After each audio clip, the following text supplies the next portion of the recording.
Well, a happy 2023 to you all. And with 2023 came a bunch of changes to retirement plans. In case you missed it over the holidays, Congress ended up passing the Secure Act 2.0, which put into law a couple of changes that were already being proposed and that we've talked about before. The biggest change was their change in required minimum distribution.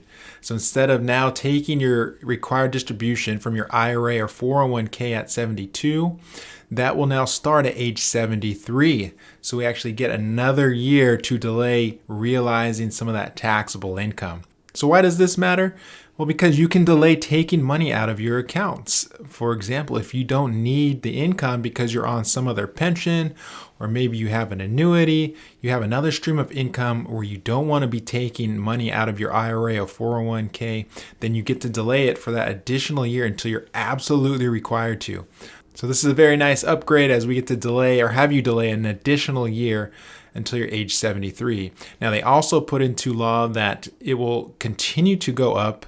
The RMD age will go up to 75 starting in the year 2033. Now I'm constantly getting feedback that sometimes the retirement plan limits are too low. However, with this new bill, it aims to increase contribution levels so that you can continue to shelter income in a retirement plan such as an IRA or 401k, and then be able to take that money out later in retirement when you're in a lower tax bracket. This way you get to save on the taxes, and we create what's known as the tax arbitrage, which in the end is the ultimate goal, to save money on taxes. Another really neat feature that they added to this was for small business owners or just business owners in general, which now allows employers to match employees' student loan contributions.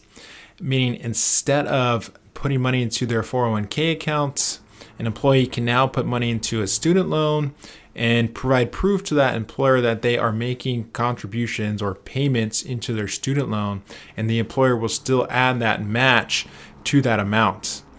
So whereas before, if the employee was just doing student loan payments and not saving anything into the retirement, they missed out on the company match when that's the case, if the company is providing a match. So now it becomes, if the employee is putting money into their student loan, they can get a match provided the employer has this set up. And that turns out to be a really good deal, right? The student or the employee gets to pay off their student loans while also getting a retirement plan contribution. It's like the best of both worlds. The employer also gets the tax write-off for making the contribution, and it goes as an expense on those books. Probably one of the coolest provisions that came out of this was the ability for you to roll over a 529 account into a Roth IRA.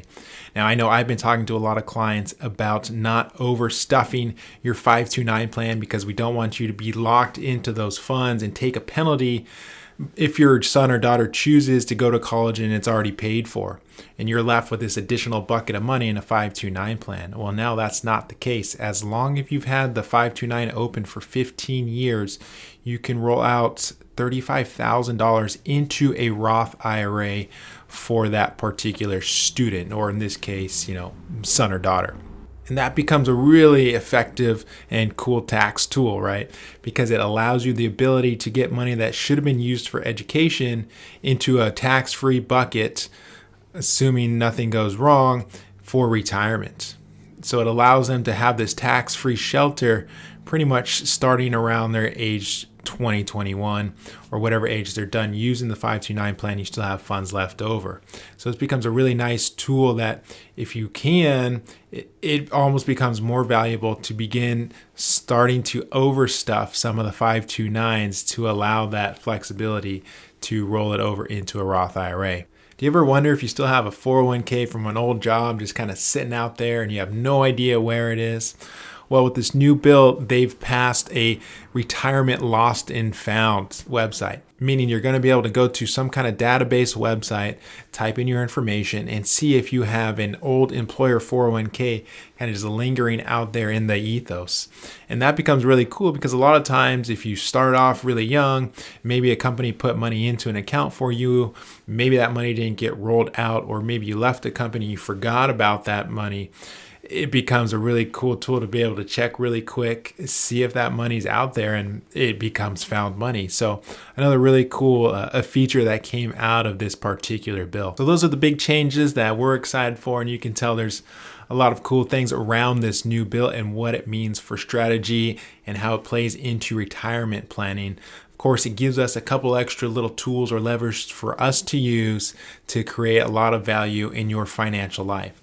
So if this is something that you want some more information about, please let us know. I know we'll probably be talking about it in our upcoming meetings. However, if you're really on an itch for it and you really got to know, just feel free to reach out and ask. 2023 starts off on the right foot, regardless of what the markets are doing. We know we have a plan. And if you know someone or someone close in your family who doesn't have a financial plan, hey, send them our way. Let them know that we can help create some peace in that area. And what better time than at the start of a new year to get something going, to get a plan, and to get on track. So I hope this video is helpful. If you can, give it a like, make sure you're subscribed to our YouTube channel, and please continue to share our information so that more people can have financial peace.